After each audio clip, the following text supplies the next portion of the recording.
Oh my god. Oh, hi everyone. I didn't see you there. Yes, I was just, I got a time crystal. And I do not like my future at all. Oof. But you know, I gotta do it. I gotta take this time crystal because I'm a YouTuber and that's what I have to do. I have to use this time crystal and to do my best, and yes, I'm a Star Trek YouTuber, and that's what I have to do. So again, welcome to another episode of Let's Warp Off with Kevin. If you don't like it, well, frankly, you can go warp yourself. My name is Kevin. Today, we'll be talking about Star Trek Discovery, Season 2, Episode 12, Through the Valley of Shadows. Again, more time crystals. Doubling down on these time crystals. Do we really know how they work? I'm not honestly really sure. And, you know, so we have that. We have more battles with Control. And then we have, you know, Stamets trying to maybe get back to the Cold War, the relationship. I don't know. All this and more. Stay tuned and find out.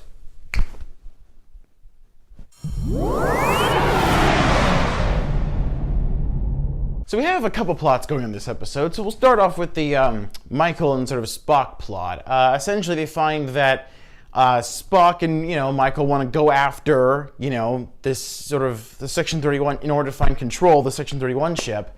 And so Michael asks Saru, and Saru is basically fine with it. He seems to be sort of cool with it, and he even admits that after his whole, you know, Vihari, that he's a lot more confident now, maybe willing to do it and specifically willing to take risks. So I kind of like that they acknowledged that little scene. That was very nice.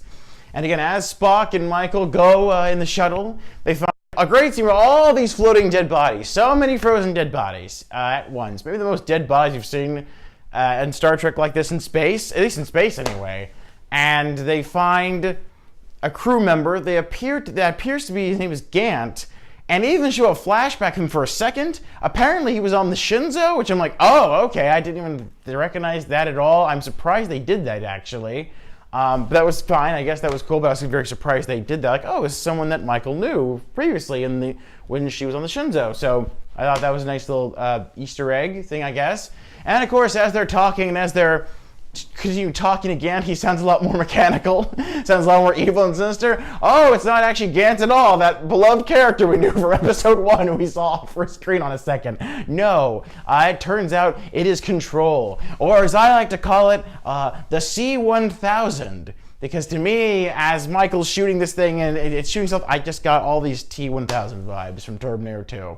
Especially the fact Control's trying to kill all humanity. Also, it's very, like, you know, Skynet Terminator as well. So I just can't help but think of that.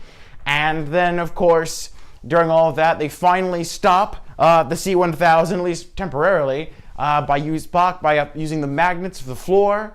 And so, again, all that was really good stuff. But again, as it turns out, they haven't really stopped Control entirely. Because again, we'll see that at the end of the cliffhanger that they still have to fight him. But again, that was a nice, you know, little stuff. I mean, it was fine. It was good, I suppose. But we'll see again more of Control and its threat, you know, next week. So yeah. So again, I think it could have been a little better, but you know, that's fine. So yeah, there you go. So then we go on to the next plot, which is probably my favorite plot, or I guess of this episode. Which I suppose is the B plot, I guess we'll call it the B plot, or the Pike plot. And as Pike goes to Borath, which is, again, very Lord of the Rings-esque looking planet. A lot of nice, you know, structures there and things, and these very, again, we see a new side of the Klingons in this that I really appreciated. It's not so much they're lusting for battle and honor, but they're very thoughtful and contemplative. And again, I thought that gave the Klingons a lot more depth. So I really enjoyed that immensely. So I thought that was a really nice change of pace. And a Star Trek nerd fun fact, we actually saw this planet before in the TNG episode, Rightful Heir. Although I'm sure it was less Lord of the Rings-esque looking back then. So then, again, we see that, you know, Pike needs this time crystal in order to find the 7 signals, of which this is the 4th one. So I'm guessing we're going to see 3 signals very, very soon, because frankly, we're running out of episodes. So better hurry up the signals, folks. Hurry up. And basically, the Klingon Guardian, who we find out later on is an accelerated aged version of Ash and L'Rell's son. Again, another Star Trek trope where they have a young person and then they accelerate their aging due to time and budget constraints. So that's a great old classic Star Trek trope too. That I like seeing that as well, the accelerated aging. And basically he's like, all right, well, here's the thing. I have this time crystal for you. It's great. I can give you a great deal on it. But, there's a catch. The only catch is you have to accept your fate. I don't care what you see. I'm going to give this to you, but if I'm willing to give it to you, you have to accept your fate. Are you sure? Are you positive? Are you sure you want this? And Pike's like, oh, come on. What's the worst thing that can happen? And of course, he grabs it, and he's like, oh, boy. And he sees this vision. And he is just, freaking the fuck out. And he's just losing his shit. But no, seriously, I kid. But no, I actually love that scene immensely. And I thought that was a really powerful scene where we see Pike sacrificing himself and seeing how he gets the radiation burns. And he's looking at himself. And again, he's in the wheelchair. Again, we know from TOS, a revamped version of that. And I also like that we didn't have before, the effect of the added breathing, which we did not have in the TOS version. The TOS version, he's simply just not making any noise. We just hear a beep. So I like that in this version. It's very eerie, very creepy, and with this added breathing effect too. Almost very Darth Vader-esque a little bit maybe. But again, really powerful scene.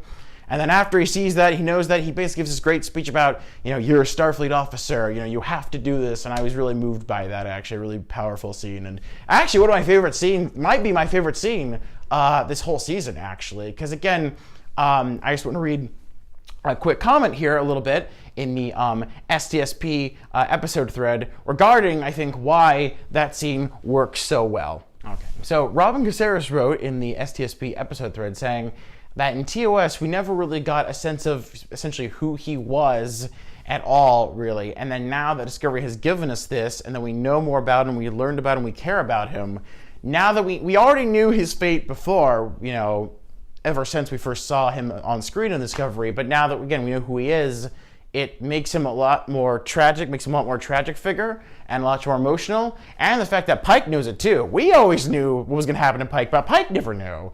So that gives another added layer, I think, that really makes this scene really work. And thank you so much, Robin, for your comment. I really appreciate it, and I completely agree as well. So again, this is another great thing that I love Discovery has done. They've really made the Pike character all that much more special. So again, I thought that was an amazing, great scene that we had there. So then we get to see who we haven't seen in a while. Reno. We haven't seen Reno in forever. I don't know what she's been doing or where she's been for these last, I don't know how many episodes it's been, but we get to see her now, so that's good. And then we see the scene sort of with Reno and Culber, where Reno's trying to convince Culber to maybe try and get back together with Stamets, because there's an earlier scene where the crew, where all the crew is getting at the lunch table, they're all getting along, they're all happy. It was a great scene. I did enjoy seeing the crew enjoy themselves, but, Stamets really wasn't at all, and he was very sad and upset. So Reno was able to try and convince Culber that he should get back together with Stamets. And, I think that's really good. I'm sure they will hopefully get back together. I think they will. On the other hand, I don't think Culber should be guilted into getting back together with Stamets either. So, I was thinking that a little bit too. But yeah, again, it was really great seeing her. Nice, great scene because we haven't seen her for so long. So, nice little character interaction there that I really enjoyed. But with only 2 episodes left, where does the story go? So at the very end, we see all these Section 31 ships. They're completely surrounded and outgunned. And, what are they going to do, essentially? Well, as luck would have it, they do have a Deus Ex Machina time crystal on board. So I think that will definitely come in handy. And I think Stamets is probably going to find a way to use said time crystal in the same way, Michael Burnham's, mother did. And I think that will basically help them get out of their crazy situation, maybe with Section 31. That somehow they'll use the time crystal, and that will sort of help. Because again, Pike is willing to pull a Kirk. He's willing to pull a Kirk and say, well, I'm going to blow up the ship so that the Control won't get the sphere data.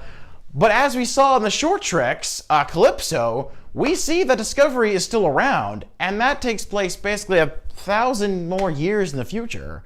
So either it doesn't, essentially, they don't blow the ship up, or that could be a copy or something else. But again, that's kind of why I'm thinking maybe they don't blow up the ship, because short trek pretty much confirmed, okay, Discovery's not going to be destroyed. It's going to survive well into the future. So that's kind of where I go with that. So again, I think this is a tremendous episode. And again, I think my even odd rule still applies. This is episode 12. And again, this is, I think, a fantastic standout episode. Much better than last week's. So again, very happy. 2 more episodes left. Again, very exciting stuff. What do you think is going to happen next week's episode? Kind of a general question of the week, really, or what do you want to see? Do you like the bridge of the Enterprise? We see that a little bit in the preview there. Like, what are your thoughts on that and how that looks? Again, make sure to like, share, and subscribe. And again, as well, feel free to share this with all your Star Trek friends. And I just have this handy time crystal that appeared out of nowhere. Well, how does it work? Well, again, they're shady on the rules of how the time crystals work exactly. And again, I just want to thank you all for watching so much. You like me. You really, really like me. So again, thank you all so much. I will gladly accept this time crystal on your behalf. So again, thank you for awarding me the time crystal award. And again, for showing me my fate, even though I really didn't like what happens to me. But again, I'm going to continue pressing forward anyway, because that's what I do. I will keep making videos despite what will happen to me in my grisly fate. So again, thank you all so much for watching. And I will see you all again next time. All right, take care. Bye-bye.